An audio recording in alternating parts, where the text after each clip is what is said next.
Gracias a todos, a todas por este tiempo valioso de sus vidas que dedican a acompañarnos en esta conversación sobre una de las problemáticas más grandes, creo yo, que azotan a la humanidad y más específicamente a las mujeres a lo largo y ancho del planeta.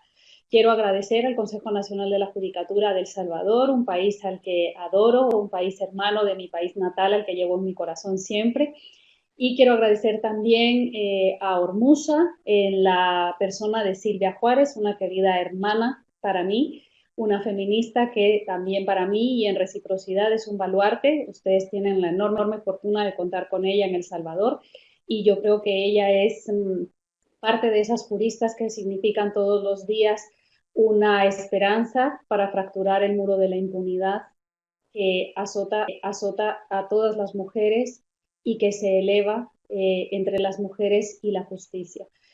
Sin mucho más, porque el tiempo nos ha empezado a avanzar ya y yo sé que todas ustedes y todos ustedes tienen muchas ocupaciones, voy a empezar a compartir con ustedes algunas de las reflexiones de muchos años ya de trabajo y de muchos años de observación, viendo cómo este flagelo azota a todas las mujeres en todos los lugares del mundo. Entonces, siempre digo que los números no hacen nunca parte de un relato completo, pero nos ayudan a situarnos. Así es que con la ayuda de la doctora Silvia Juárez, voy a intentar empezar esta conversación con ustedes mostrándoles algunas de las cifras a las cuales nos enfrentamos.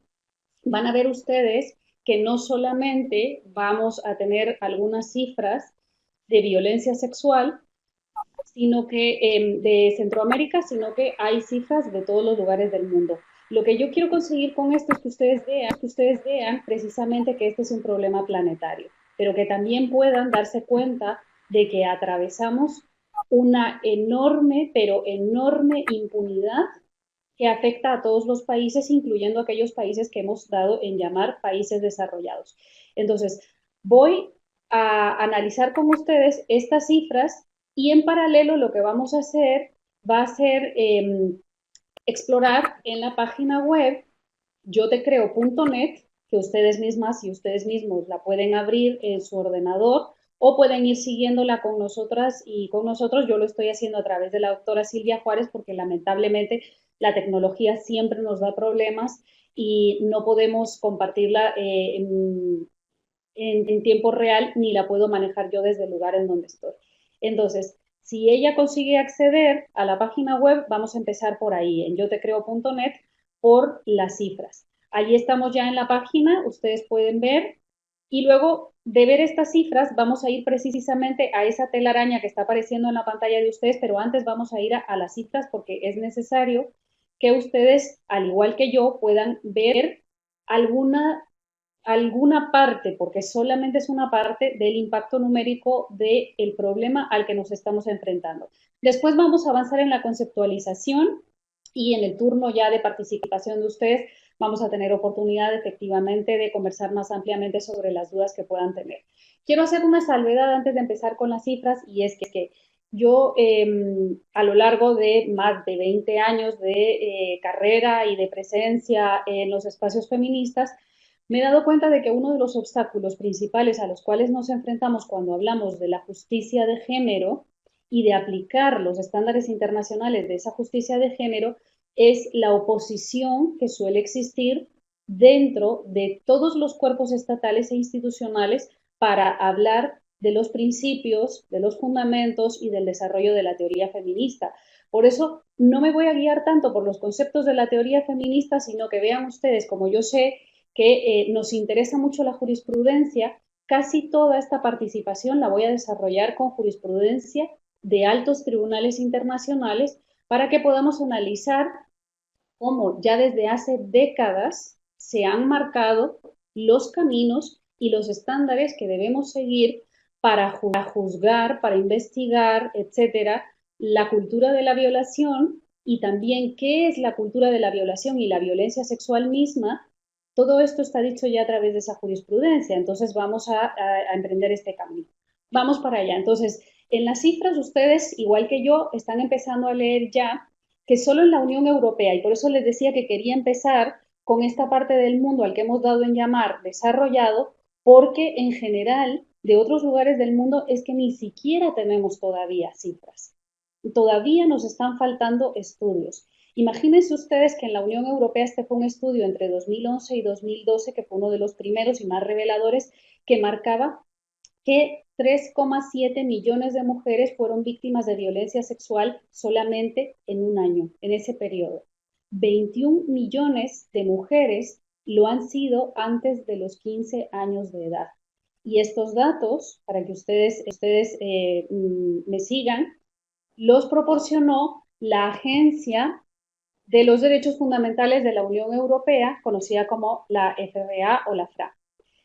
También tenemos otro dato que es igualmente escalofriante, que es que entre el 70 y el 80% de las agresiones sexuales son perpetradas por algún conocido de la víctima.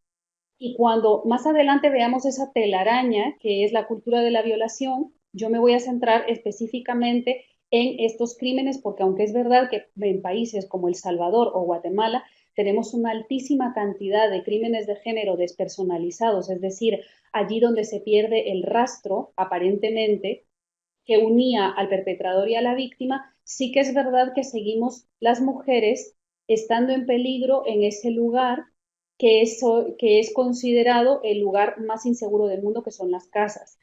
Entonces, la mayoría de mujeres, estos son datos del Ministerio del Interior de España, más específicamente entre el 70 y el 80%, fueron agredidas sexualmente por algún conocido. Es decir, las víctimas conocen casi siempre a sus agresores.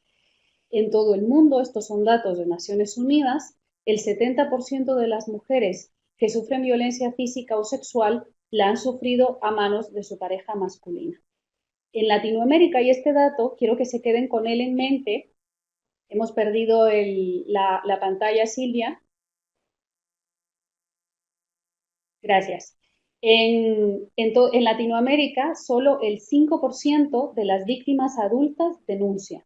Estos son datos de la Comisión Interamericana de Derechos Humanos y este es un dato sobre el que espero que podamos volver, si no en el desarrollo de esta conversación más adelante cuando estemos en el turno de preguntas, porque es un dato realmente muy importante y muy revelador de mucha información. En Latinoamérica también nos encontramos con otros datos muy preocupantes, pero si ustedes ven, por ejemplo, otra vez en España, otro de los datos que a mí más me preocupa es que el CIS, que es una forma de medir diferentes aspectos de la vida social en el Estado español, marca que la violencia contra las mujeres solo le parece un problema grave al 1% de la población. Esa preocupación que la población demuestra o no por la violencia sexual va a marcar esto que más adelante vamos a ver que es la cultura de la violación y que vamos a poder definir no solamente gracias a la teoría, sino también gracias a la jurisprudencia internacional de los altos tribunales, como ya les adelantaba. También tenemos datos que son muy relevantes para ustedes, tanto para quienes están en el litigio como para quienes están investigando y juzgando. El motivo más frecuente de absolución, fíjense que estos son datos también del Estado español, ya un poco antiguos, no se han renovado.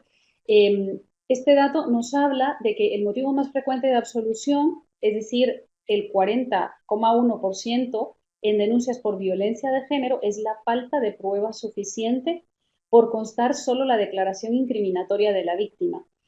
Esto yo lo quiero poner en cuestión desde ya y lo voy a hacer luego a la luz de la jurisprudencia internacional, porque cuando decimos solo la declaración incriminatoria de la víctima, ya se está incurriendo en un error de valoración de la prueba. A ver si podemos avanzar en ello un poco más adelante.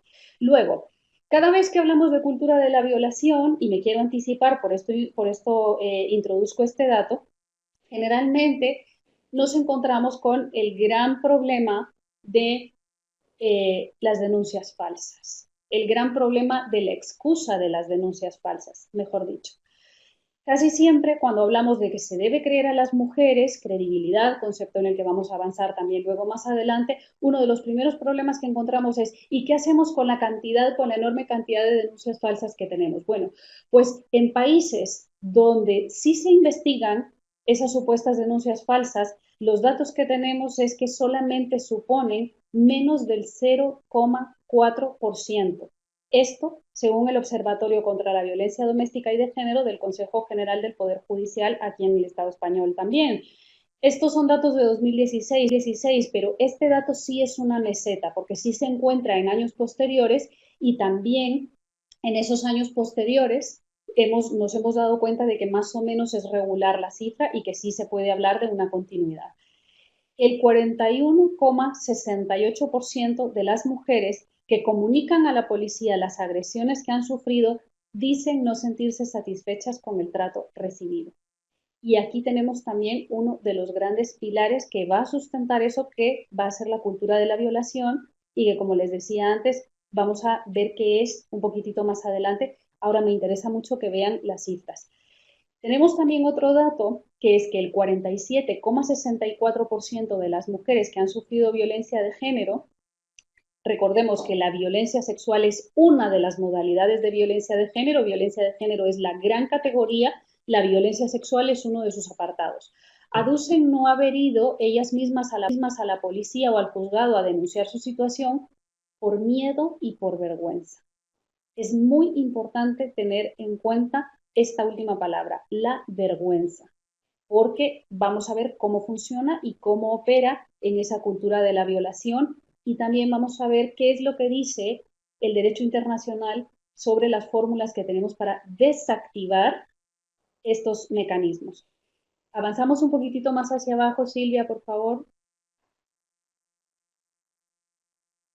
Sí, ya solamente nos quedaba uno. Los sentimientos más comunes como consecuencia de estos episodios de violencia son la impotencia ante la situación. Cuando se hizo esta macroencuesta, más del 60% de las mujeres dijeron sentir impotencia ante una situación de violencia sexual. La tristeza, de la cual hablaron más del 59,76%, la rabia, el miedo, la angustia, la vergüenza y la culpa. Todo esto es necesario tenerlo en cuenta porque son emociones que coartan el acceso a la justicia de las mujeres. Luego, lo que las mujeres que consiguen superar esa tristeza, ese miedo, esa angustia y esa vergüenza y que se atreven a denunciar van a encontrar, va a ser otra historia. Lo vamos a ver ahora y lo vamos a ver, bueno, con una figura ilustrada. Vamos a pasar a la parte de la telaraña, Silvia, para que veamos un poco gráficamente cómo opera esa cultura de la violación y luego ya le vamos a poner nombre mucho más jurídicamente. Vamos a quedarnos en la parte donde aparece esta mujer con unas alas como de mariposa y vean ustedes la figura del agresor. Hicimos este material totalmente interactivo, les quiero contar por qué y de dónde viene y por qué es de esta manera. En 2016 se impulsó esta campaña porque varios años atrás una mujer guatemalteca refugiada en el Estado español había sido brutalmente agredida, había sido brutalmente violada por parte de un ciudadano hispano-guatemalteco aquí en el Estado español. Una mujer que había salido de Guatemala para proteger su vida en busca de protección internacional había sufrido esta agresión. ¿Con qué se encontró ella? Su nombre es Ana. Ana se encontró con que presentó la denuncia varios años más tarde, más o menos unos 3 años después de la agresión, y lo primero que se puso en cuestión cuando ella presentó la denuncia fue la cantidad de tiempo que había pasado hasta que interpuso la denuncia.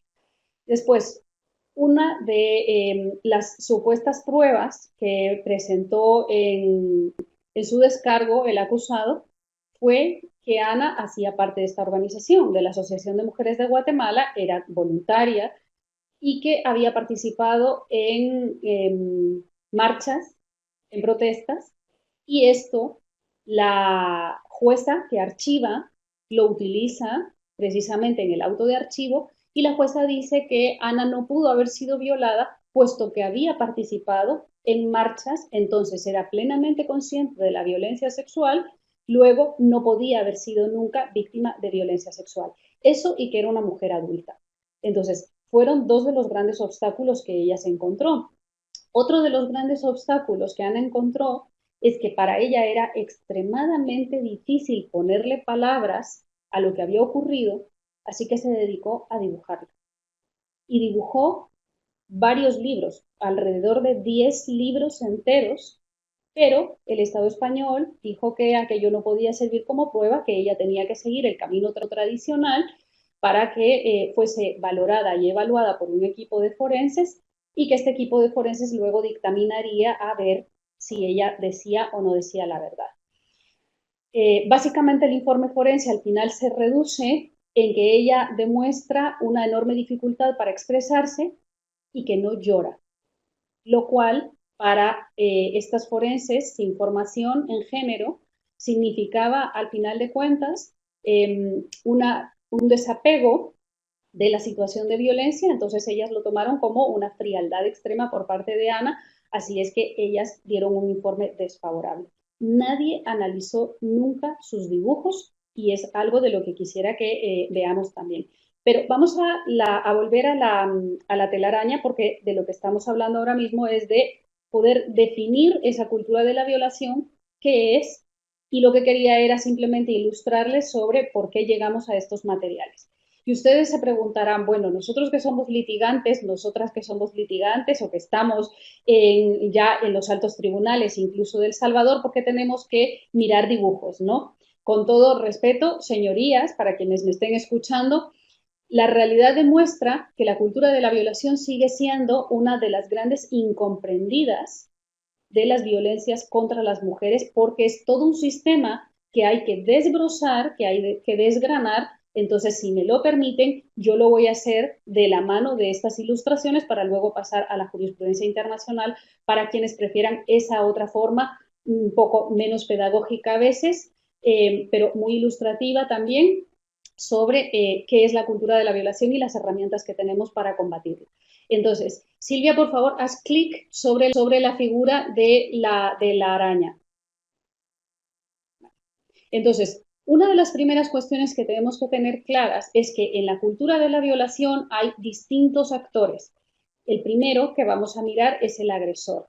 Entonces, lo primero que vamos a hacer, aunque aquí está ilustrado con especies de animales, ¿vale? Lo primero que vamos a encontrar es que ese agresor no siempre va a utilizar esos mecanismos coactivos que están aquí representados por la pistola, por el cinturón, un artefacto con el cual se golpea frecuentemente a las mujeres, y ellas lo han comentado, sino que también va a haber una enorme cantidad de objetos que aquí están representados por las flores, los chocolates, un osito de peluche, etcétera.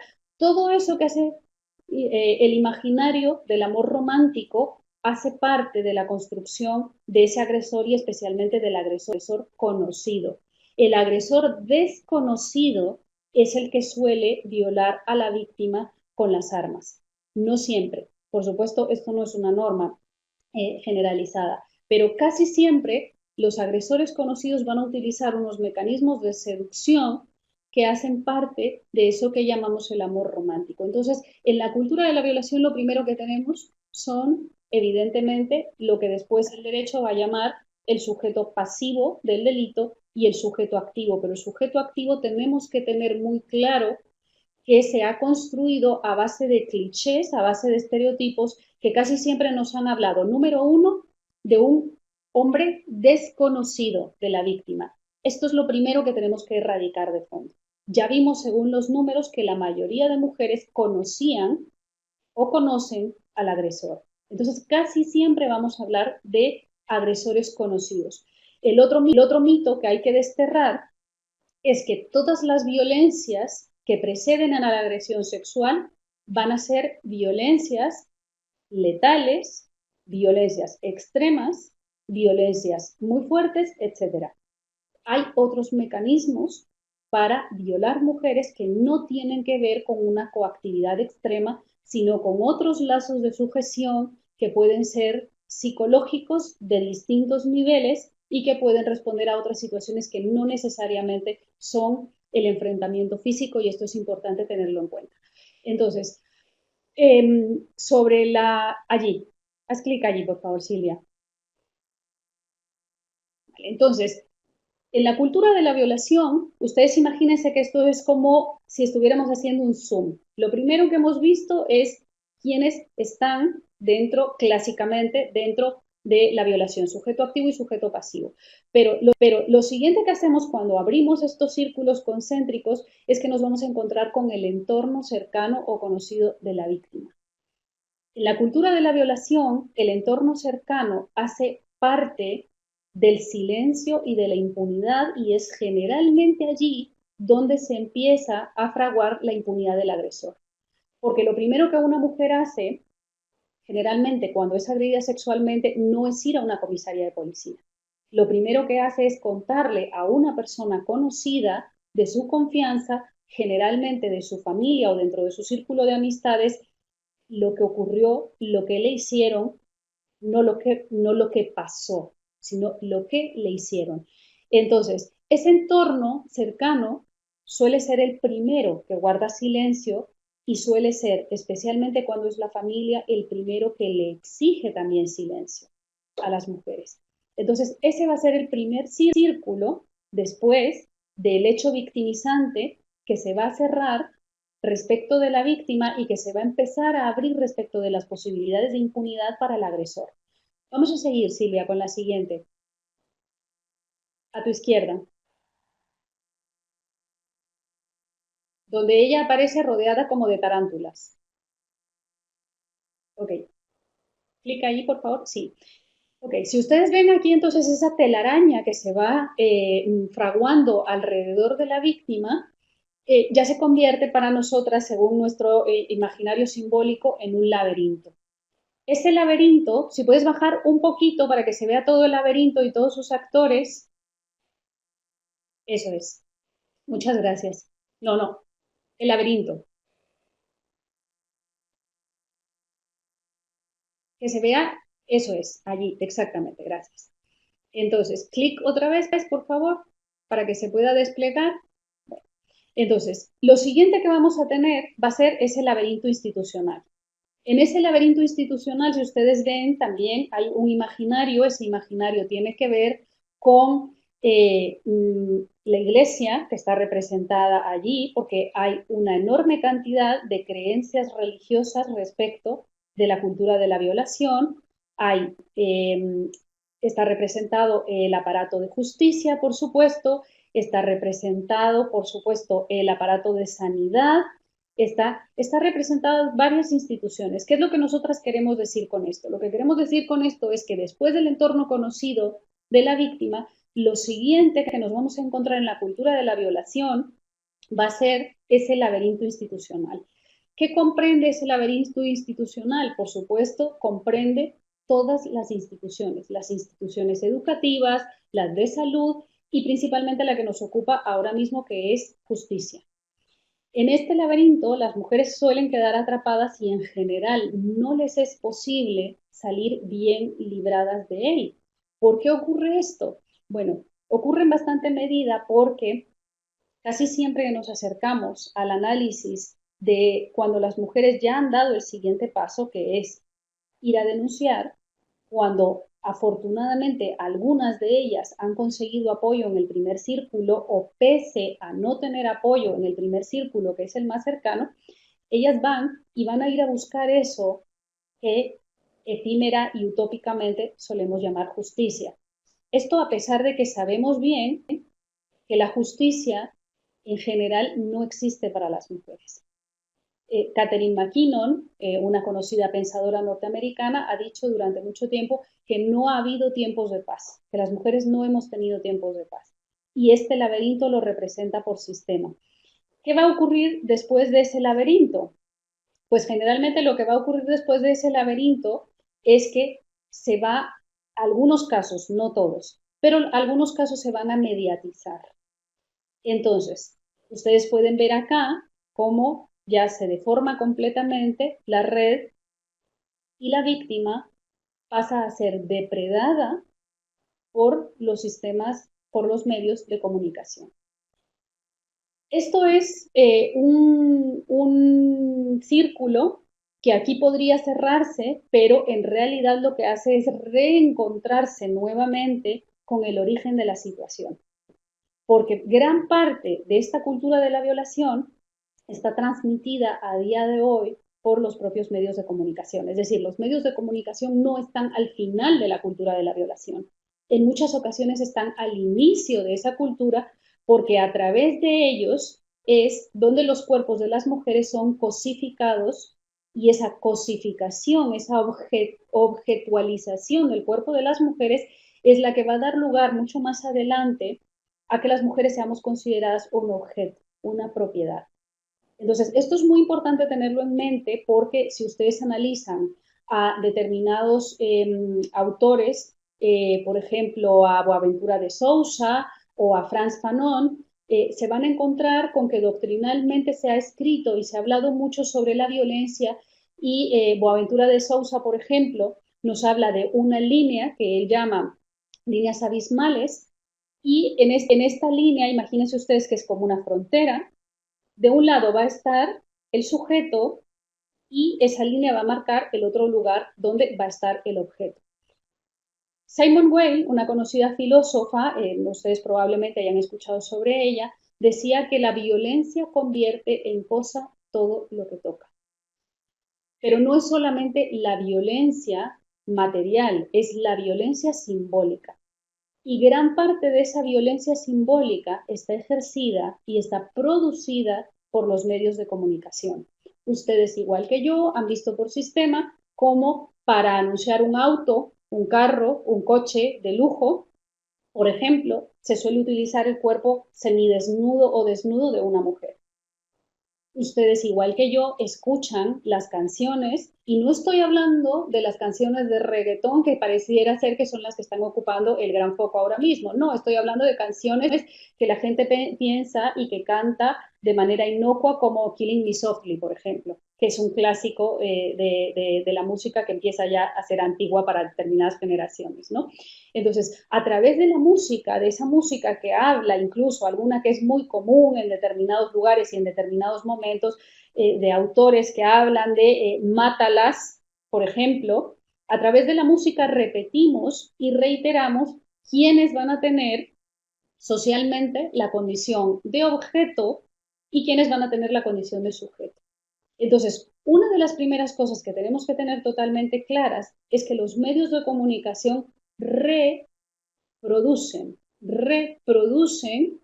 esa violencia simbólica contra las mujeres que después se va a materializar. Es la materialización entonces la que hace parte del hecho victimizante, que va a ser más concretamente el que ustedes se van a encontrar seguramente en los tribunales. No se suele investigar y mucho menos juzgar y casi nunca castigar la violencia simbólica contra las mujeres, a pesar de que hace una enorme, enorme parte de esta cultura de la violación y que es el alimento, de hecho, de la cultura de la violación. Vamos a ir a la otra parte, Silvia, a la de esa, a la esquina. Ok. Luego vamos a tener después a la sociedad. Si seguimos abriendo esos círculos, vamos a tener a la sociedad. Una sociedad que generalmente permanece como espectadora, una sociedad que no suele salir en defensa de las víctimas y que más bien todo lo contrario, suele sumarse al linchamiento público de las víctimas a través de ¿qué? De cuestionar su verdad. Entonces, casi siempre decimos que cuando ocurre un episodio de violencia sexual, primero se agrede el cuerpo y el proyecto de vida de una mujer y después lo que se agrede es y lo que se arrebata la verdad de los hechos. Porque es esa verdad de los hechos la que generalmente no va a llegar a la sociedad y cuando llegue va a llegar de una forma totalmente deformada y la sociedad a su vez va a contribuir a continuar deformándola a través de algo que conocemos que son los estereotipos respecto de la violencia contra las mujeres como sociedad. Entonces, rara vez las mujeres se van a encontrar, puedes dar clic a las abejas, por favor, con una sociedad que aquí hemos representado con las abejas, una especie que, como saben, es mucho más solidaria entre las hembras de la especie, y rara vez se van a encontrar con este círculo de sororidad. No quiere decir que ese círculo de sororidad tenga que estar única y exclusivamente vinculado a las mujeres, ni mucho menos a los espacios feministas, que evidentemente son espacios de seguridad para las mujeres, pero los círculos de sororidad tendrían que ser todos, tendrían que ser el entorno cercano de la víctima, esa sororidad tendría que encontrarse en ese laberinto institucional que cambiaría completamente la historia y evidentemente si la sociedad se comportara con los principios de la sororidad, la historia de las víctimas sería una completamente distinta. Lamentablemente, este no es el final de la mayoría de las víctimas, ni es la realidad con la que se encuentran. De hecho, la sororidad es la gran ausente. ¿Cómo traducimos todo esto en el lenguaje jurídico? Pues evidentemente, lo primero que tenemos que dejar claro es, y me refería a ello hace un momento, que la primera gran raptada va a ser la verdad, el relato de las víctimas. Entonces, una de las primeras herramientas que tenemos para desactivar la cultura de la violación es creer a las mujeres. Y por eso este proyecto se llama Yo te creo. Entonces, voy a pasar, no salgas todavía, Silvia.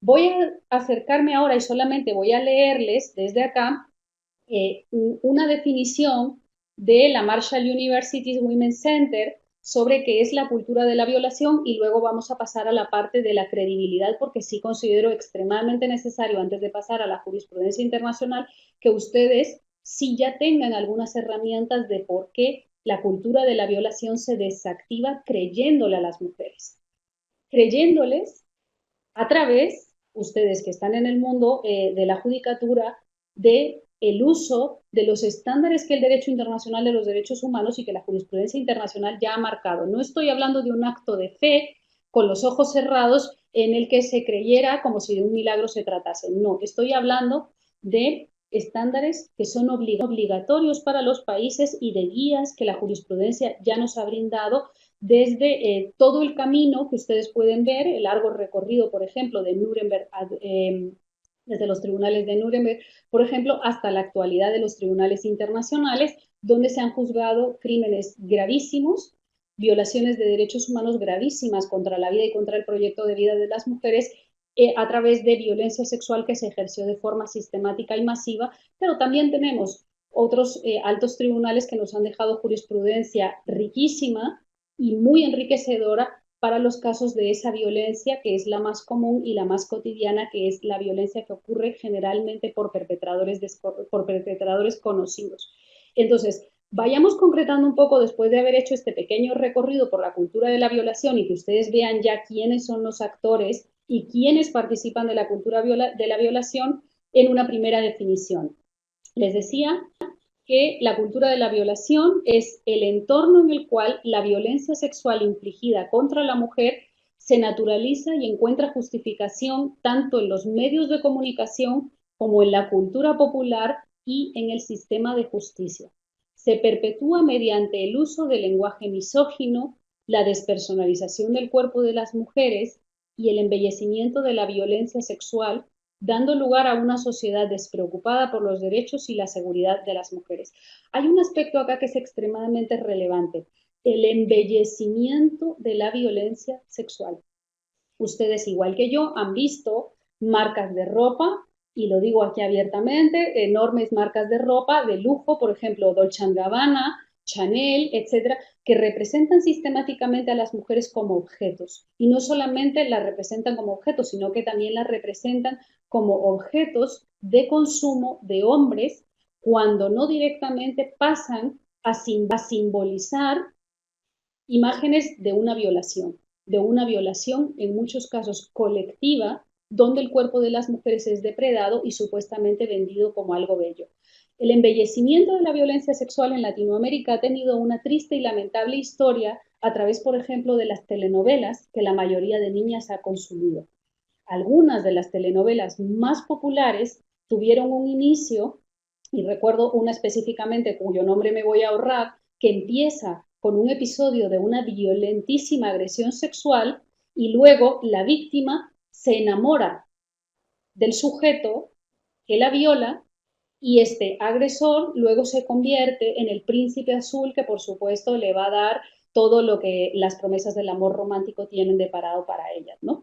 Entonces, esta es la cultura con la cual las niñas y las mujeres de todo el mundo, no solamente en Latinoamérica, nos hemos alimentado. Esa es la cultura de la violación, una cultura que está alimentada por la música, que está alimentada por la literatura. Si no, vean ustedes, por ejemplo, Lolita, aquella obra en la cual un depredador, un pederasta además, expolia el cuerpo de una niña y embellece profundamente a través de una narración extraordinariamente bien escrita y bien descrita cómo esa niña es el objeto de su deseo.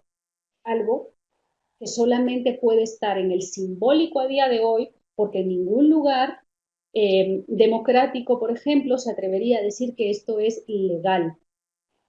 En ningún lugar del mundo, al menos desde los aspectos formales, se podría defender que esa historia pueda ser llevada a la realidad sin consecuencias y sin responsabilidad penal por parte de quien cometiera aquellos hechos. Sin embargo, la literatura ha participado de ese embellecimiento de la violación de las niñas, de la violación de los niños y de la violación de las mujeres, pero principalmente de la violación de las mujeres y de las niñas. Y aquí es importante acotar que cuando hablamos de la cultura de la violación, evidentemente no podemos hablar solamente de que las mujeres sean las víctimas de la violencia sexual. Como decía hace un momento, las víctimas son las niñas y los niños y también otros hombres. Un enorme episodio, este último, que nos queda por abrir en la historia de la humanidad, porque es todavía una caja de Pandora en la cual no sabemos qué es lo que vamos a encontrar el día que finalmente nos decidamos a abrirla. Los estereotipos que rodean a la violencia sexual contra los hombres son enormes y los hombres tienen o se sienten en menor capacidad de denunciar. Ahora, ¿cuál es el factor común de todo esto? El factor común de todo esto es que los hombres son violados por otros hombres, que la mayoría de los niños y las niñas es violada por hombres y que la inmensa mayoría de las mujeres es violada por hombres. Entonces, tenemos que poner los pies en la tierra y darnos cuenta de que hay algo, y esta sería ya una de las primeras conclusiones y me anticipo a ella, es que la construcción de la masculinidad es una construcción enormemente tóxica que es el fundamento de la cultura de la violación. Entonces, estamos criando y creando futuros violadores desde el momento en el que el mensaje que se le transmite a los niños es que las mujeres somos objetos y ellos son sujetos. Este es uno de los grandes problemas a los cuales nos hemos enfrentado las mujeres históricamente, el no poder acceder al lugar de los sujetos. Por eso cuando hablamos de que la violencia contra las mujeres es una violencia, es una violación de derechos humanos, en esta sencilla frase siempre nos enfrentamos a tres enormes tensiones. Violación, es decir, una infracción. A lo que consideramos infracción hemos llegado muy recientemente. Si ustedes recuerdan, figuras como el uxoricidio eran la muerte o la posibilidad legal de dar muerte a una mujer hasta hace muy poco tiempo en el derecho que todas y todos conocemos. Entonces, lo que es considerado una violación, una infracción a una norma, es realmente muy reciente en la historia de la humanidad. Una violación de derechos humanos. Derechos, esa sería la segunda gran tensión. Las mujeres históricamente no hemos sido sujetos de derechos y por eso permanecemos en esas líneas de las cuales les hablaba antes, en la condición de objeto. Es entonces una lucha por el reconocimiento de ser sujetos y finalmente humanos. La lucha de las mujeres es siempre la lucha por ascender a la categoría de ser seres humanos. Yo siempre pongo el ejemplo de que la cultura en general y especialmente nuestra cultura occidental ha bebido enormemente de la cultura cristiana. Antes de que el derecho dividiera lo que es delito de lo que no lo es, la línea que teníamos para dividir lo que es bueno de lo que es malo era de carácter religioso. Entonces, esa línea era aquello que se consideraba pecado. Lo que se consideraba pecado, entonces era lo que dividía lo bueno de lo malo. Es decir, lo que consideramos bueno o malo está profundamente arraigado con las creencias también espirituales. Entonces aquí tenemos que poner en cuestión todo, el derecho, pero también la religión y la forma en la que hemos de practicar las religiones para que realmente pueda decirse de ellas que tienen que continuar siendo, por supuesto, discursos protegidos desde una perspectiva de derechos humanos. No todas las prácticas religiosas, como ustedes y yo sabemos, pueden ser protegidas desde una perspectiva de derechos humanos. Si ustedes se dan cuenta, uno de los grandes problemas de poder las mujeres ser consideradas humanas, de hecho, se da en la historia del cristianismo. El mismo cristianismo le pone y le quita el alma varias veces a las mujeres, y es el alma lo único que hace humana a una persona. Entonces, más adelante, el derecho, cuando nosotras dejemos de ser bienes semovientes, que lo fuimos en un largo y oscuro pasado del derecho, nosotras vamos a pasar a ser jurídicamente humanas. Pero antes de que el derecho fuera el discurso que se iba a imponer, las mujeres no éramos humanas desde una perspectiva teológica y religiosa. Esto es muy importante tenerlo en cuenta porque la cultura de la violación es un sistema de creencias y las creencias están profundamente vinculadas al sistema religioso de cada lugar del mundo. Entonces, hay que poner en cuestión absolutamente todo, todos los sistemas de creencias, no solamente el del derecho, pero el del derecho es el que vamos a poner más en cuestión a día de hoy. Entonces, decíamos antes, y volviendo, que la primera cuestión que tenemos que hacer y la primera herramienta que tenemos para empezar a desactivar la cultura de la violación es creer a las mujeres. Pero no creer, decía antes, como un acto de fe, sino creer a las mujeres con el entendimiento de qué es la credibilidad y también con el apego a lo que el derecho internacional nos ha marcado y nos sigue marcando sobre los estándares internacionales de credibilidad. Entonces, nos hacemos algunas sencillas preguntas y yo les invito a que ustedes se las hagan porque muchísimas veces hablamos de creer o no creer y especialmente quienes juzgan, las y los juzgadores actúan todavía bajo los principios, por ejemplo, del fuero interno de su conciencia y de su profunda convicción, a través de que, por ejemplo, de las máximas de la experiencia. Pero las máximas de la experiencia de cualquier juzgador han sido adquiridas a través de su proceso vital en una socialización que no está exenta de los estereotipos y de los prejuicios de género en los cuales crecemos todas las personas. Pero entonces preguntémonos, ¿qué es la credibilidad? Allí Silvia, gracias.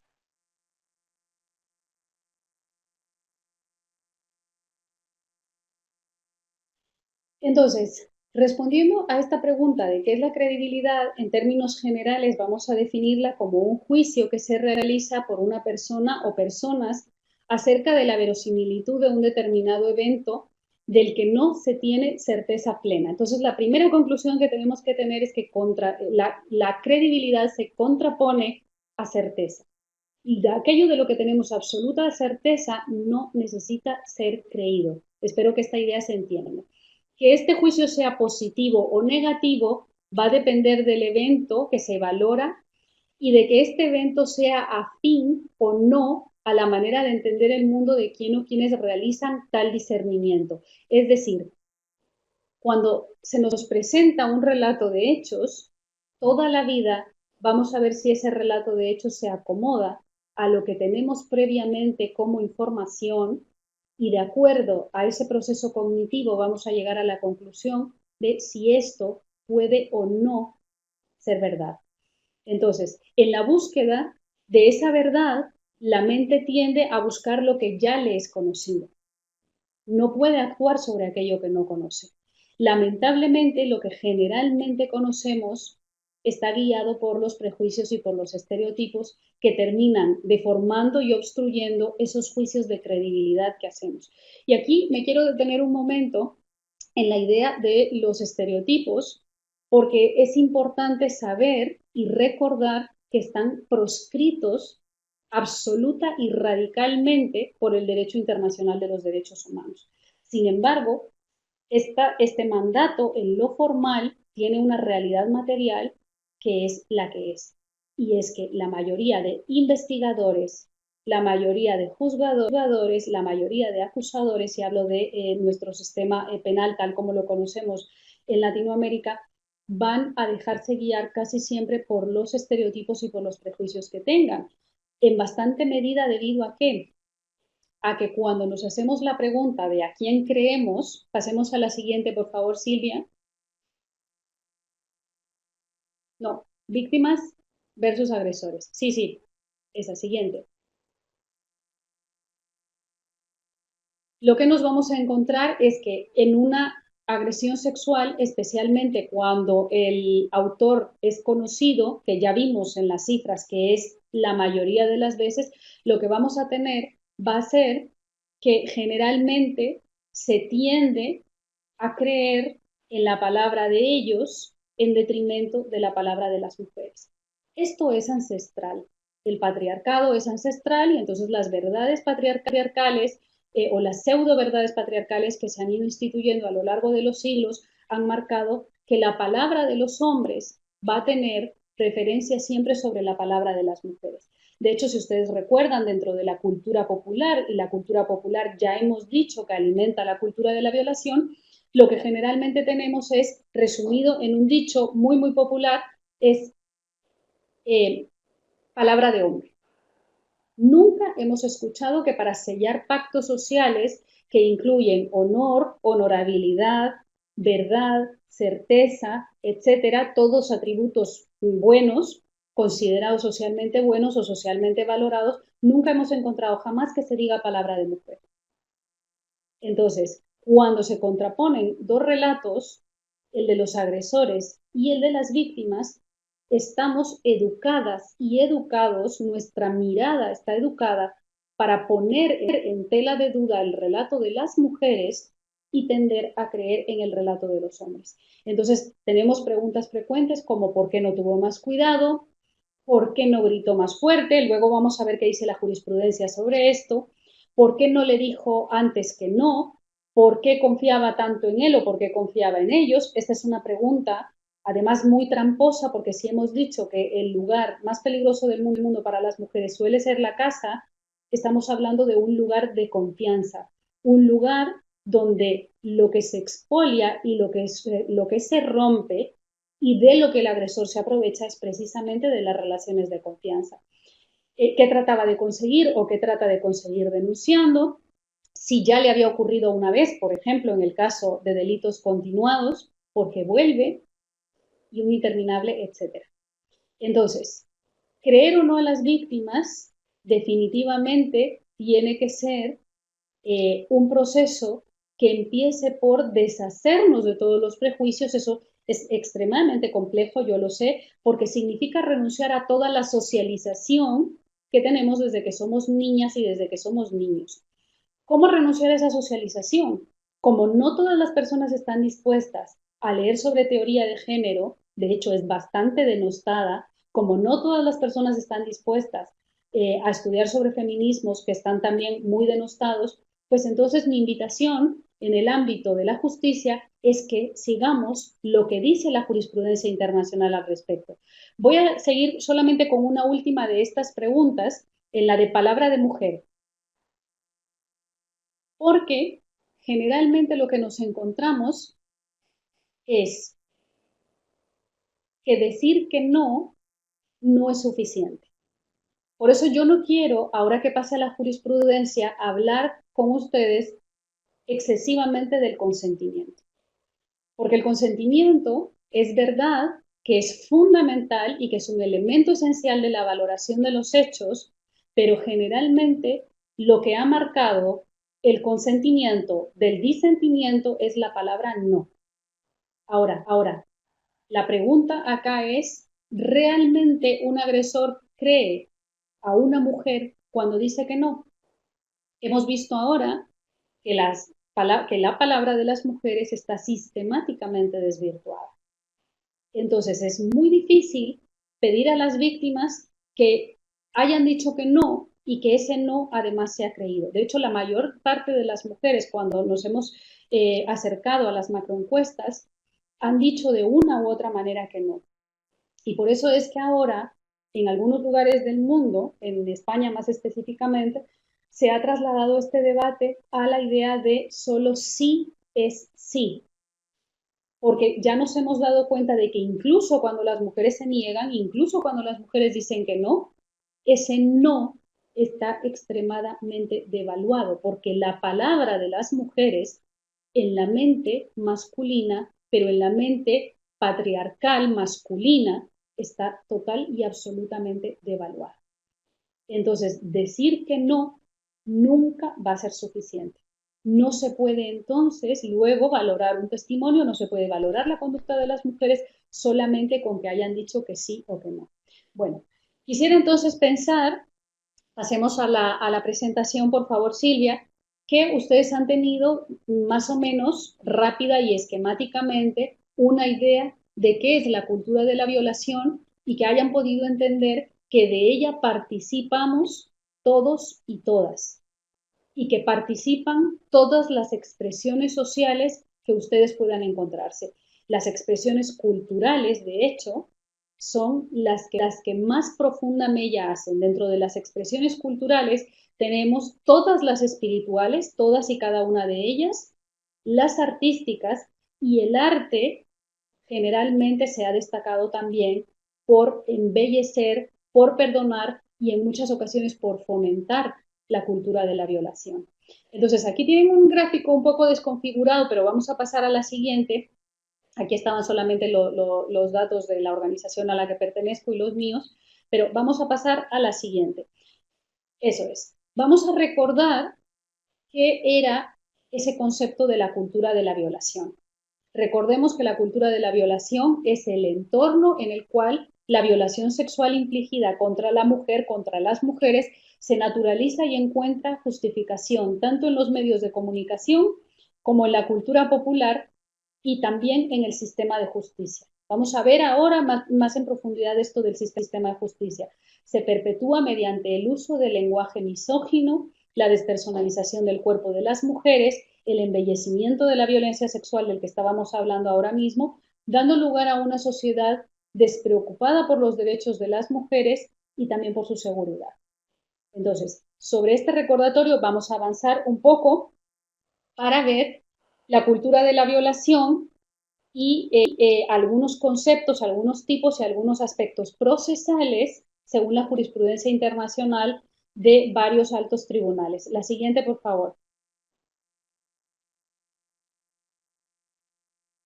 Sí, estos tribunales de los cuales vamos a hablar ahora, de cuyas resoluciones vamos a hablar ahora, y estos instrumentos también internacionales de los cuales vamos a hablar ahora son el Comité CEDAW, que como ustedes saben es el Comité para la Eliminación de la Discriminación contra la Mujer, la Corte Interamericana de Derechos Humanos, la Corte Penal Internacional, el Tribunal Europeo de Derechos Humanos, el Tribunal Especial para Sierra Leona, el Tribunal Penal Internacional para Ruanda, el Tribunal Penal Internacional para la ex Yugoslavia.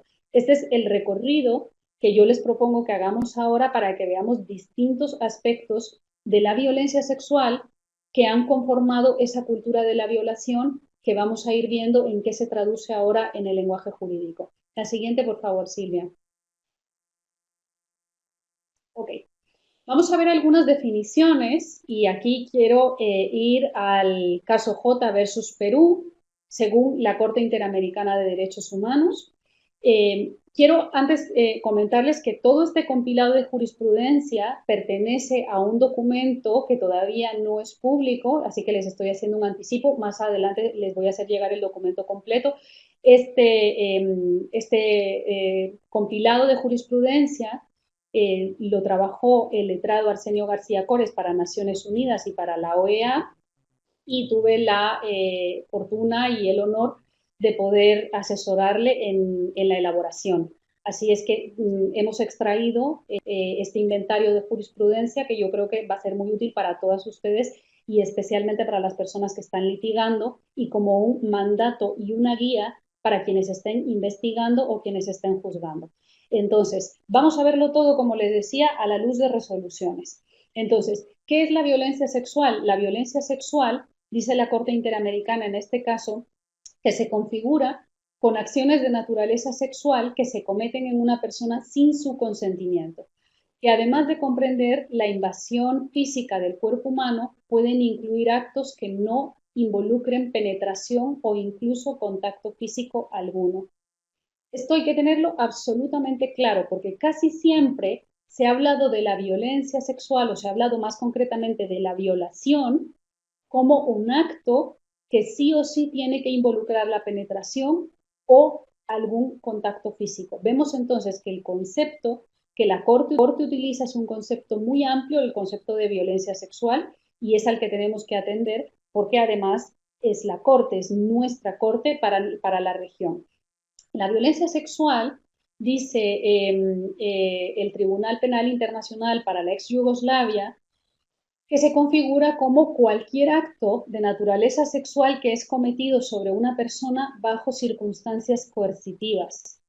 Es un concepto más amplio que la violación e incluye crímenes como la esclavitud sexual y el acoso, o como la mutilación sexual o el matrimonio forzado y el aborto forzado, así como los crímenes relacionados con el género explícitamente citados en el Estatuto de la Corte Penal Internacional, como los crímenes de guerra, los crímenes contra la humanidad y más concretamente la violación, la esclavitud sexual, la prostitución forzada, el embarazo forzado, la esterilización forzada y otras formas similares de violencia. Es decir, todas estas formas que adquiere la violencia sexual hacen parte de la cultura de la violación y en el caso de la Corte Penal Internacional nos ayuda a ampliar ese zoom. Habíamos visto más todo lo que tiene que ver con los violadores conocidos, pero la Corte aquí nos está ayudando a ir a otros escenarios. Esos otros escenarios que, según el propio Estatuto de Roma, tienen que ver con formas tradicionales de lo que entendemos por guerra. Sin embargo, como ustedes saben, y Silvia mucho mejor que muchas de las personas que nos estarán escuchando, porque tenemos mucha relación desde hace muchísimo tiempo, tenemos desde AMG y en lo personal mantengo una lucha junto a ella y junto a otras feministas porque resignifiquemos esto que entendemos por guerra, porque las guerras no son ya lo que eran antes. El Estatuto de Roma se quedó extremadamente corto y ustedes lo pueden ver, en Guatemala lo hemos vivido, en El Salvador lo han vivido y lo están viviendo en todo lo que militarmente se ha dado en llamar el Triángulo Norte de Centroamérica.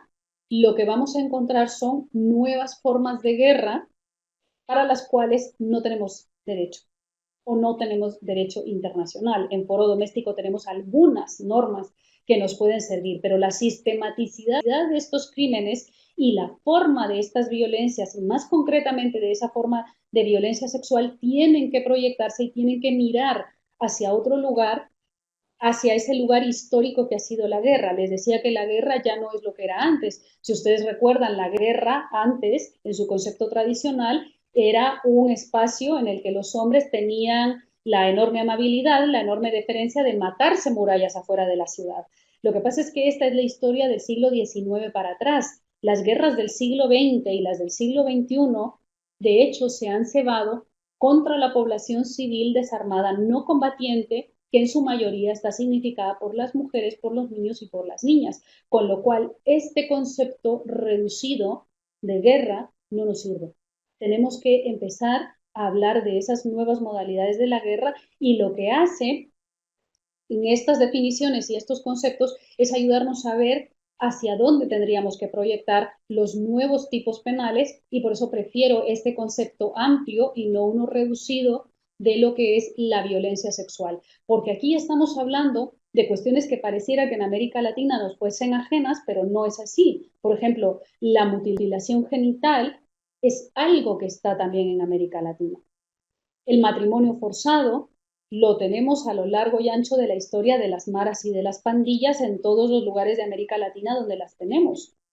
Tenemos el aborto forzado también en el ámbito de la pareja y en esa violencia al interior de las casas y tenemos también aborto forzado en otros lugares, igual que tenemos embarazo forzado. Y tenemos matrimonio, como decía antes, forzado en otras estructuras criminales que no tienen necesariamente que ver con las maras y con las pandillas, pero que son estructuras y células criminales que también se apoderan de determinadas mujeres del grupo y que las casan por la fuerza. Esta no es una realidad que tenga que ver con Oriente Próximo o con Oriente Lejano, es una realidad que tiene que ver con la Centroamérica del día de hoy. Entonces, la siguiente, por favor, Silvia.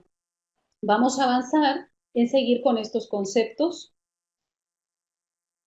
y vamos a ver que la violencia sexual, también según estos altos tribunales, es paradigmática de la violencia contra las mujeres. Como les decía, podríamos encuadrar una gran categoría y luego pues podemos hablar de la violencia sexual, que son esa cantidad de actos que uno a uno y en sus diferentes modalidades, que las vamos a ver también ahora, hacen parte de toda esa estructura que llamamos la cultura de la violación y que no se conforma únicamente por la violación arquetípica, que además es un relato mal contado que tiene que ver mucho con el racismo, con el clasismo, etcétera. El relato mal contado de la violación es ese que tiene que ver con un hombre oscuro en un callejón oscuro con oscuras intenciones. No, la violencia sexual no es eso o no es solamente eso, es muchísimo más y ahora vamos a ver todas las modalidades en las que puede presentarse a lo largo y ancho del planeta y casi todas las que yo he seleccionado acá las tenemos en América Central y necesitamos nuevas herramientas y una omnicomprensión de estas violencias para empezar a poder desactivarlas.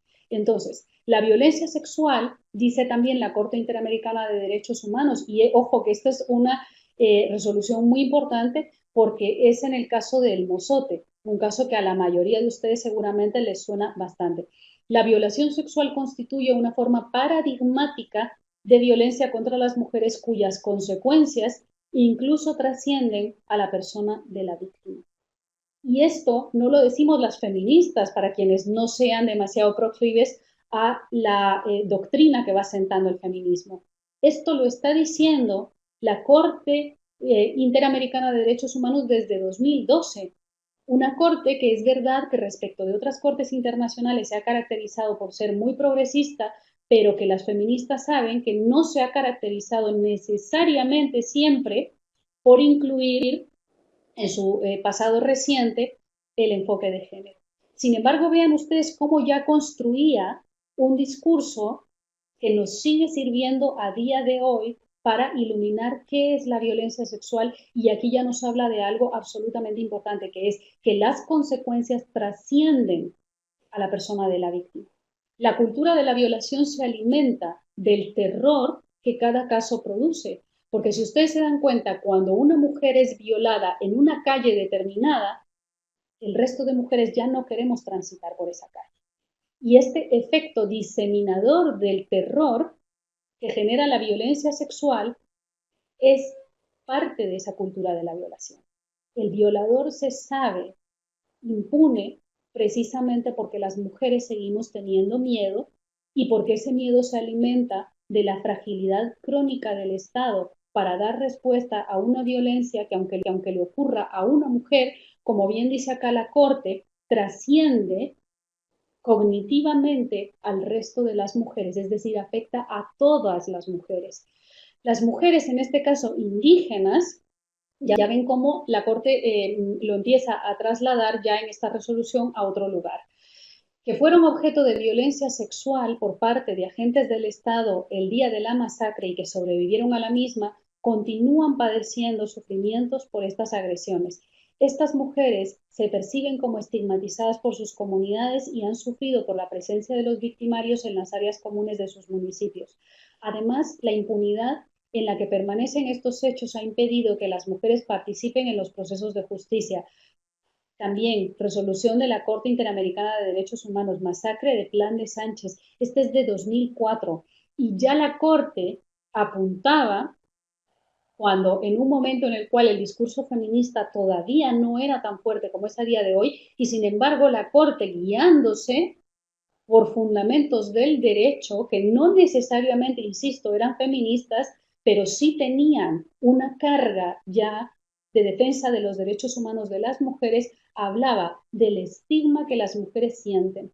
Y cuando hablamos de estigma tenemos que tener absolutamente claro que la cultura de la violación se sirve del estigma como una forma de señalar a una mujer, o en este caso a un grupo de mujeres que era un grupo indígena, pero también podría ser otro determinado grupo de mujeres. Entonces el estigma sirve para señalar a una población y para calificarla como población objetivo. Porque cuando se señala como población objetivo a un grupo de mujeres, a un grupo de personas, y esta es la primera consecuencia que tiene en el imaginario social y luego se materializa en el judicial, es que esas mujeres o ese grupo va a decaer de la condición de bien jurídico protegido por el Estado. Es decir, a mayor estigmatización, mayor impunidad. Esto es una condición sine qua non. Si no existe la estigmatización, es muy difícil que se traslade luego al lenguaje de la impunidad. La siguiente, por favor, Silvia. Ok. La violencia sexual, y esto lo dice el Tribunal Penal Internacional para Ruanda en la sentencia de Akayesu, que es una sentencia que muchos de ustedes y muchas de ustedes conocen, yo creo que es un concepto absolutamente relevante. La violación es una invasión física de naturaleza sexual. Fíjense que esto es de 1998. Si se dan cuenta, una de las primeras resoluciones que les mencioné iba en un sentido paralelo, no contrario, sino en un sentido paralelo. Pero aquí podemos ya ir viendo la evolución que todo esto ha tenido, porque en Akayesu todavía se hablaba de una invasión física de naturaleza sexual cometida sobre una persona bajo circunstancias coactivas. La violación sexual, decía luego Akayesu, avanzando, no está limitada a la invasión física del cuerpo y puede incluir actos que no suponen penetración o siquiera contacto físico. Esto es absolutamente relevante y tiene muchísimo que ver con una de las resoluciones primeras que les leía. Yo creo que ustedes, igual que yo, se han encontrado con defensores de la cultura de la violación y con muchos dignos representantes de la cultura de la violación que están esperando que las mujeres violadas lleguen profundamente heridas, que lleguen con marcas en su cuerpo y que lleguen con la evidencia material de que se ha consumado ese hecho victimizante. Lo que dicen todas las resoluciones de estos altísimos tribunales, y recuerden ustedes además por quiénes están conformados estos tribunales.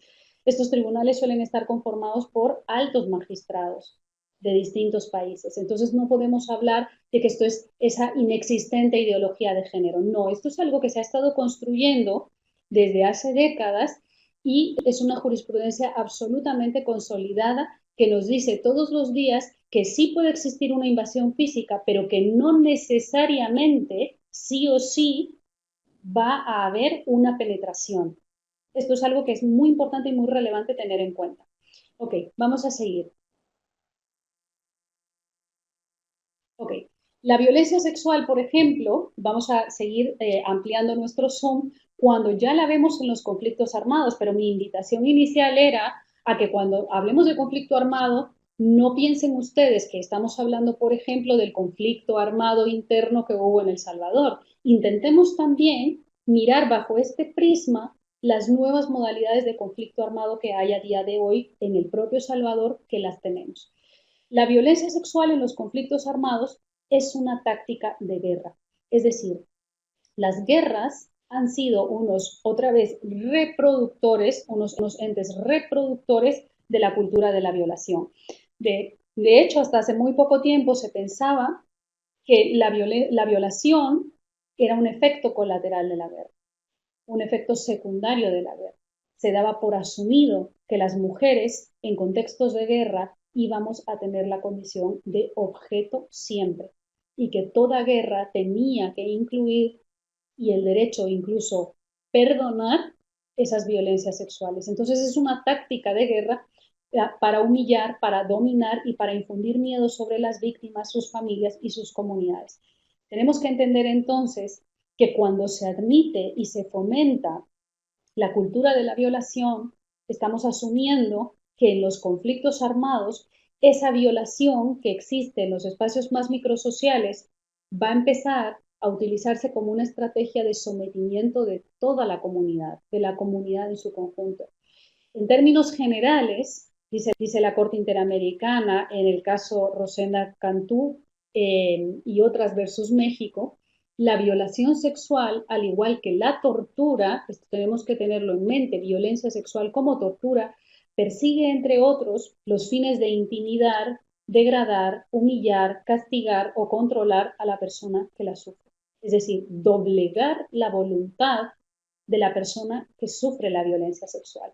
Y por eso cuando muchas veces tenemos episodios de violencia sexual que van mucho más allá de un evento puntual, del delito concreto, se nos hace muy difícil ver que podrían consistir en un acto de tortura si es cometido clásicamente por agentes estatales o que pueden consistir en un trato inhumano y degradante. Casi nunca encontramos estos concursos reales.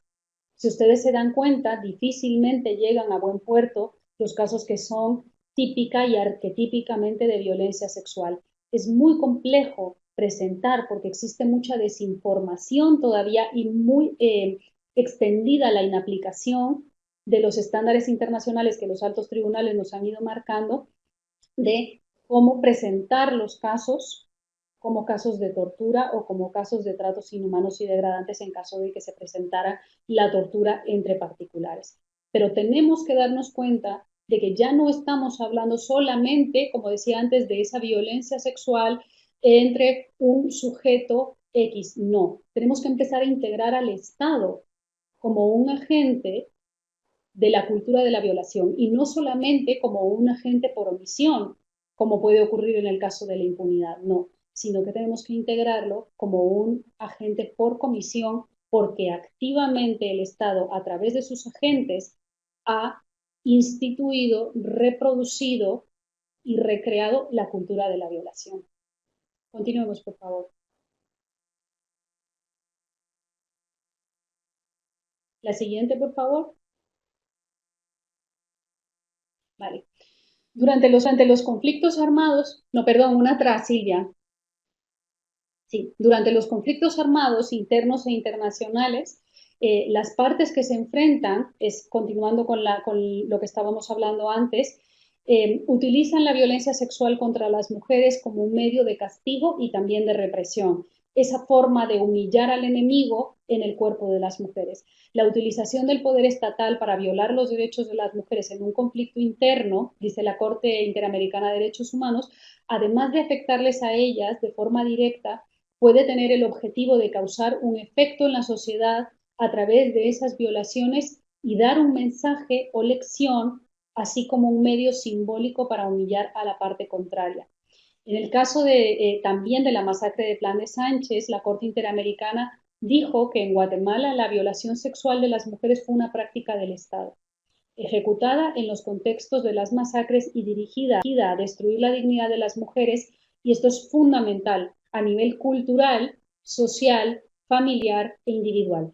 Al igual que estas esferas, la individual, la familiar, la social y la cultural, pueden conformar toda esa estructura de la cultura de la violación, también en sociedades no extremadamente contaminadas por los medios de comunicación, por ejemplo, occidentales, como pudiese ser la cultura indígena en algunos determinados lugares, donde, por ejemplo, las mujeres ancianas son un bien de la comunidad y eran consideradas intocables. Se sabe que en el caso de Guatemala más concretamente, muchos soldados, muchos militares fueron entrenados para romper culturalmente con su propia tradición de respeto hacia las mujeres mayores de sus comunidades, y las mujeres mayores fueron violadas también. Entonces la violencia sexual se utiliza también para romper con los valores de una comunidad, y la cultura de la violación se instala como forma de ruptura y como forma de humillación del enemigo sistemáticamente en todos los conflictos armados. Estaba relacionado con la diapositiva anterior. Ahora sí, la siguiente, por favor. Ok. Cuando hablábamos de la violencia sexual en su modalidad de tortura, yo creo que es muy importante tener en cuenta también lo que dijo la Corte en el caso Rosendo Cantú y otras versus México, porque Aquí la Corte nos habla de que los elementos objetivos y subjetivos que califican un hecho como tortura no se refieren ni a la acumulación de hechos ni al lugar donde el acto se realiza, sino a la intencionalidad. Es decir, aquí el mens rea juega un papel esencial y principalmente, y algo que es muy importante, a la severidad del sufrimiento y a la finalidad del acto.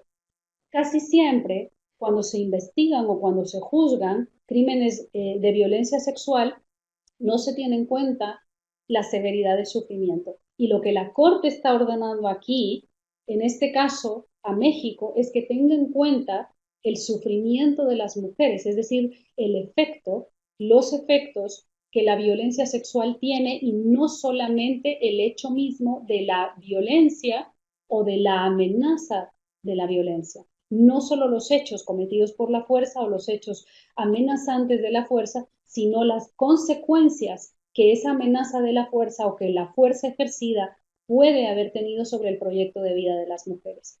La siguiente, por favor.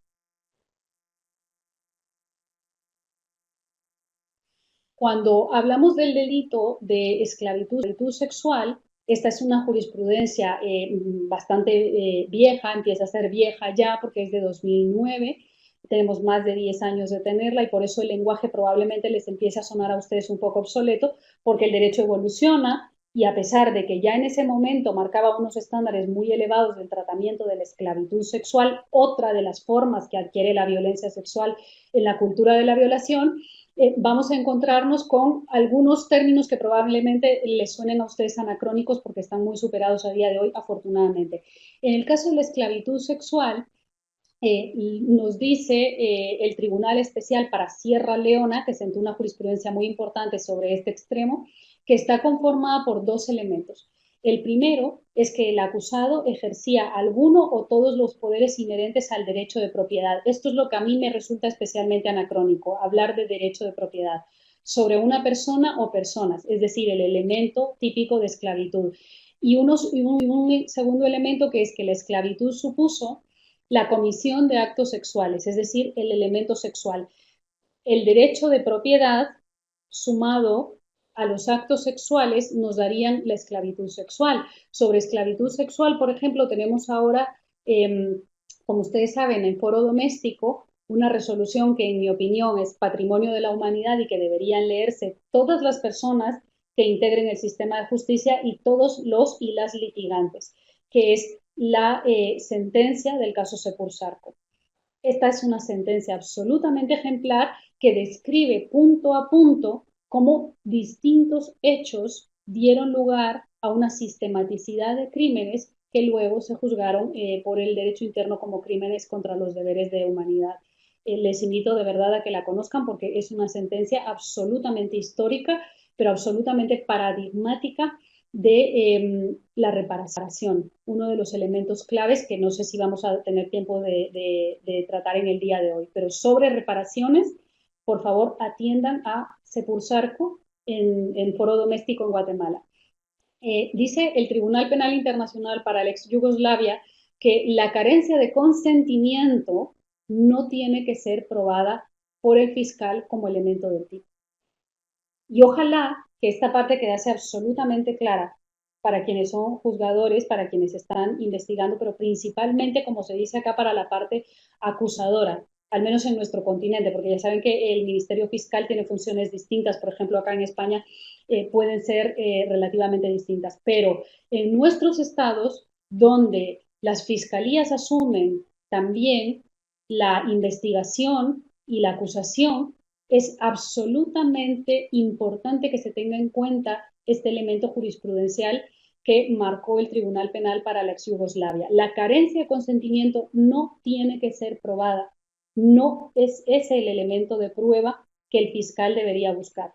La existencia de circunstancias, dice esta jurisprudencia, que puedan hacer que el consentimiento no se pueda expresar, pueden ser suficientes para presumir la ausencia de consentimiento. Es decir, el foco tiene que estar sobre la ausencia de consentimiento, no probar, por el contrario, que el consentimiento fue o no prestado.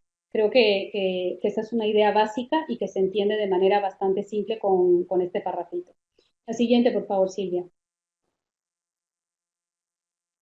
Siguiendo con la esclavitud sexual, que es otra de las manifestaciones que tiene la violencia sexual, el concepto tradicional de esclavitud ha evolucionado muchísimo. Esta es una resolución muy importante del Tribunal Europeo de Derechos Humanos en un caso contra Chipre y Rusia, y ha evolucionado, se dice este concepto, hasta abarcar las diversas formas contemporáneas de la esclavitud basada en el ejercicio de cualquiera o todos los atributos del derecho de la propiedad. Ustedes seguramente están todos los días enfrentándose a delitos como la trata de seres humanos, donde las personas son tratadas como mercancía. Esta es otra de las manifestaciones también de la esclavitud sexual y el Tribunal Europeo se refiere a ella diciendo que la trata de seres humanos por su propia naturaleza y finalidad de la explotación se basa en el ejercicio de las competencias de los atributos del derecho de propiedad. Volvemos otra vez a ese anacronismo. Se trata a los seres humanos como mercancías que se compran y se venden y son sometidos a trabajos forzosos, muchas veces en la industria del sexo o en otros ámbitos, y siempre bajo estrecha vigilancia y control. Entonces, como ustedes se pueden dar cuenta, la violación y la cultura de la violación se extiende a muchísimos más ámbitos de aquellos en los que pensamos. Tiene unas manifestaciones, como vimos al inicio, pero luego en terminología jurídica se traduce en una enorme cantidad de crímenes. O sea, da resultado, como resultado una enorme cantidad de hechos antijurídicos porque no se habla solamente de la violencia sexual, de la violación en su sentido tradicional, sino que tiene enormes ramificaciones que van a dar como resultado crímenes de muy distinta índole, cuyo tratamiento tiene también que ser de una distinta índole, pero cuyo tratamiento tiene ya un camino marcado por la brújula del derecho internacional. La siguiente, por favor.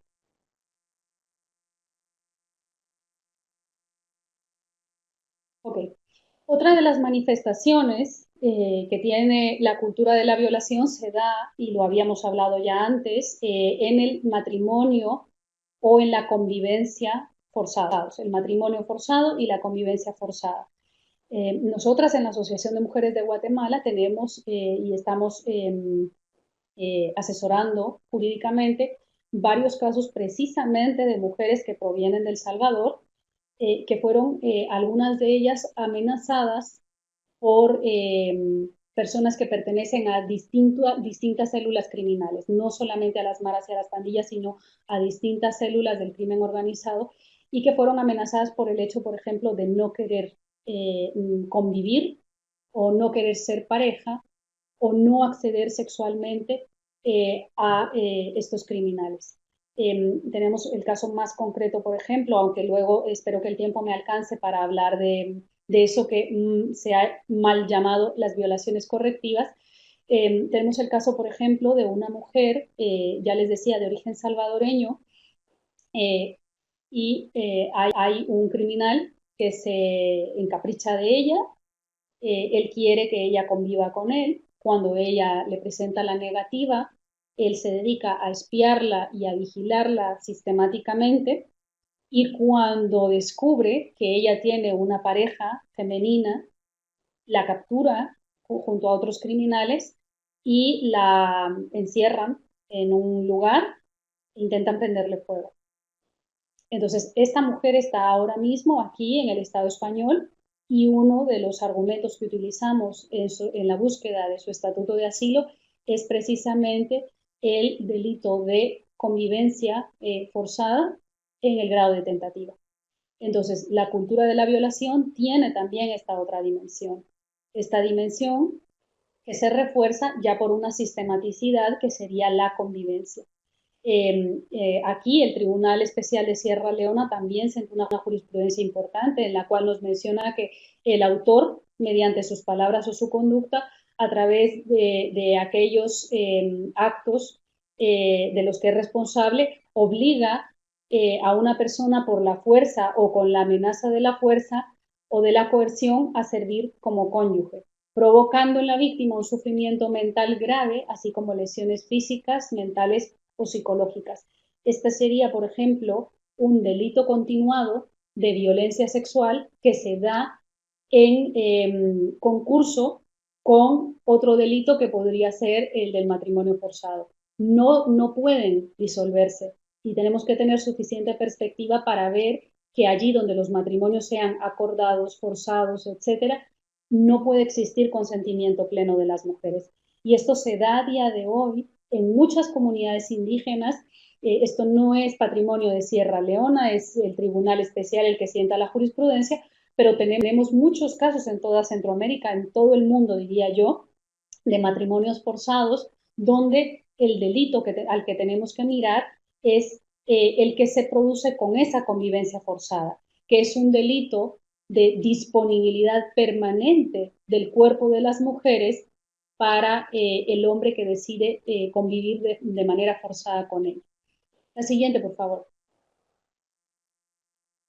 Esta asunción conyugal forzada, como también la llamó el Tribunal Especial para Sierra Leona, es impuesta a las víctimas y conlleva un duradero estigma social. Ya hemos hablado de qué significa el estigma y de que esta tendría que ser la consideración, además de un delito continuado de violencia sexual, que obstaculiza la recuperación y la reintegración de estas mujeres en sociedad. También dijo el tribunal que este sufrimiento se adiciona a los daños físicos y psicológicos que el coito forzado habitualmente infligió en las mujeres que fueron tomadas como esposas. Entonces, estas mujeres tomadas como esposas de manera forzada eh, nos tienen que llevar al imaginario de una violencia sexual que se mantiene en un grado de perpetración constante, continuo, y que va a producir unas lesiones físicas en las mujeres que raras veces el derecho tiene en consideración a la hora de juzgar estos crímenes, pero que son, como decía, indisolubles. Los matrimonios forzados son indisolubles de la violación. La siguiente, por favor.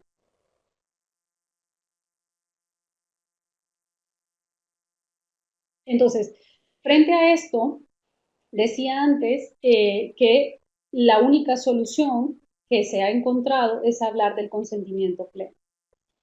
Solamente cuando tenemos, y por eso me refería antes a las campañas como la de solo sí es sí, solamente cuando hablamos de plenitud del consentimiento podemos hablar de que no existe violación. En palabras del Tribunal Penal para la ex Yugoslavia, en el caso de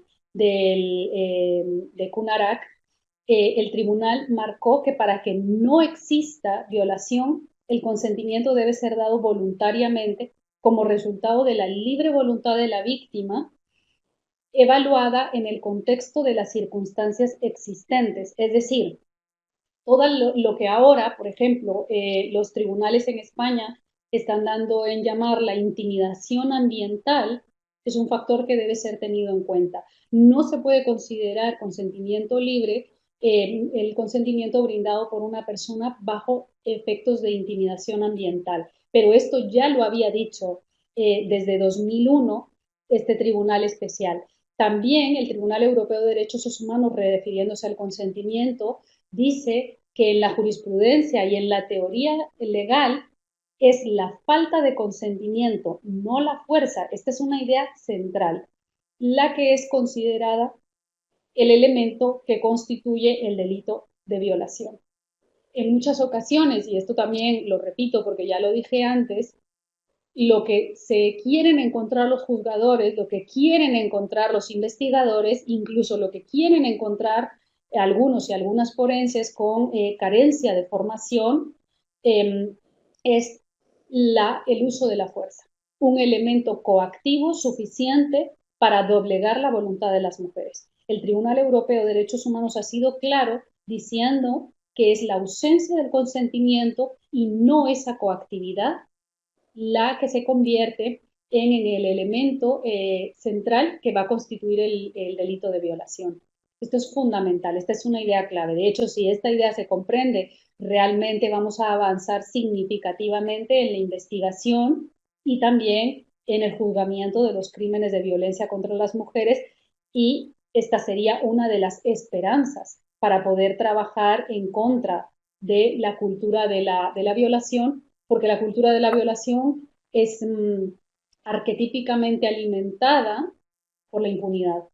Y ya sabemos que la impunidad lanza, en este caso concretamente a las mujeres, eh, varios mensajes que son nefastos para la vida y para la salud mental de la mayoría de las mujeres. Uno de ellos es la fragilidad crónica del Estado. Las mujeres no tenemos confianza en el Estado, no tenemos confianza en las instituciones y esa fragilidad del Estado impide que podamos denunciar. Y luego la impunidad lanza también otro terrible mensaje social, que es que los cuerpos de las mujeres son de libre acceso y están dispuestos a la libre demanda de la mayoría de los hombres. Entonces, lanzar estos mensajes de impunidad y de decirle a los violadores, les apetece a ustedes el cuerpo de las mujeres, avancen sobre ellos porque nadie les va a pedir cuenta. Esto es lo que alimenta la cultura de la violación y lo que hace que tengamos cifras realmente tan escandalosas y tan escalofriantes como las que tenemos a día de hoy. Creo que se me está agotando el tiempo, ¿verdad? Sí. Bueno, pues entonces yo lo voy a dejar acá para que podamos pasar al turno de las preguntas y lo que esperaría sería que, bueno, voy sobre una última cuestión, que es la del enfoque de género, si me lo permite el moderador antes de terminar, porque yo creo que no debo pasar sobre esto. La aplicación del enfoque de género es absolutamente indispensable si queremos trabajar en contra de esa cultura de la violación. Sé que la inercia es enorme porque estamos trabajando todos los días en contra de una multidimensionalidad de aspectos que le dicen a los hombres que los cuerpos de las mujeres están allí para ellos en cualquier momento, que a ellos les apetezca avanzar sobre los cuerpos de las mujeres, tanto si a ellas les apetece como si no. Entonces, la aplicación del enfoque de género, y esta es una jurisprudencia importantísima, esto es Belis Franco contra Guatemala, también lo dijo la Corte Interamericana de Derechos Humanos, y dice que la aplicación del enfoque de género en los casos de violencia sexual contra las mujeres no es una prerrogativa, sino un deber del Estado. Esto quiere decir que no son opciones, son obligaciones del Estado. La implementación del enfoque de género no es una decisión al arbitrio de los juzgadores, es una obligación y tiene que ver con la debida diligencia, tiene que ver con la tutela judicial efectiva, tiene que ver con absolutamente todas las garantías del Estado para que realmente se pueda trabajar en contra de la impunidad y de esos mensajes que la impunidad lanza. También el comité CEDAW dijo respecto del enfoque de género que su no utilización implica la toma de decisiones parciales y con ello la denegación del derecho de acceso a la justicia para las mujeres. Esto es absolutamente fundamental porque cuando hablamos de decisiones parciales, la otra cara de la moneda son decisiones imparciales y el derecho a un juez imparcial configura, como ustedes y yo sabemos, centralmente la tutela judicial efectiva. Entonces, ¿en qué se traduce la ausencia del juez imparcial? En la vulneración, en el quebrantamiento y en la ausencia de la tutela judicial efectiva. ¿Cómo tener juzgadores imparciales? Esta es una de las grandes preguntas. Si quieren, anótenla y la dejamos para cuando ya estemos conversando. Pero generalmente las mujeres no somos juzgadas por jueces imparciales, porque es muy difícil para los jueces, para los fiscales, para todos los investigadores, para toda la cadena que hace parte de eso que llamamos muchas veces utópicamente justicia, es casi imposible abstraerse de la socialización que les ha hecho pensar que los hombres y las mujeres tenemos una correlación en el juego de poder donde a las mujeres les corresponde el lugar de los objetos y a los hombres el lugar de los sujetos.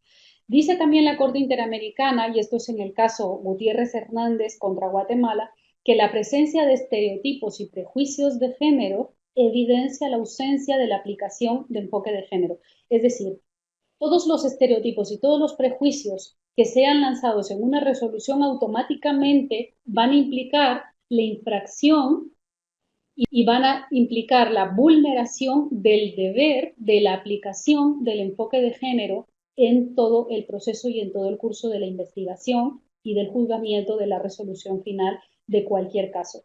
Entonces, cuando hablamos de estereotipos y de prejuicios, es muy bueno tener siempre presente Estereotipo, ya la palabra lo indica, es una palabra compuesta, stereos y tipos, que significa molde duro.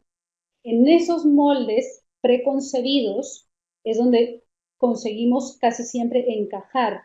¿Encajar qué? ¿Qué sería, por ejemplo, una víctima ideal? La víctima que gritó lo suficiente, la víctima que se defendió lo suficiente, la violación tal como nos la han vendido en las películas, la violación arquetípica, no somos capaces de salir de ese molde y de entender que la propia jurisprudencia nos ha marcado que hay distintas formas de violencia sexual, no solamente una, la que el juzgador, la que el investigador e incluso la que el forense pueda tener en su cabeza, y el no revisar la aplicación de ese enfoque de género y de todo, y el hacer omisión sistemática de todo el camino que ya tenemos marcado, va a hacer que no podamos salir de ese molde duro que llamamos de estereotipo. Y los prejuicios de género, que como sabemos están también proscritos por el derecho internacional de los derechos humanos. ¿Qué es un prejuicio?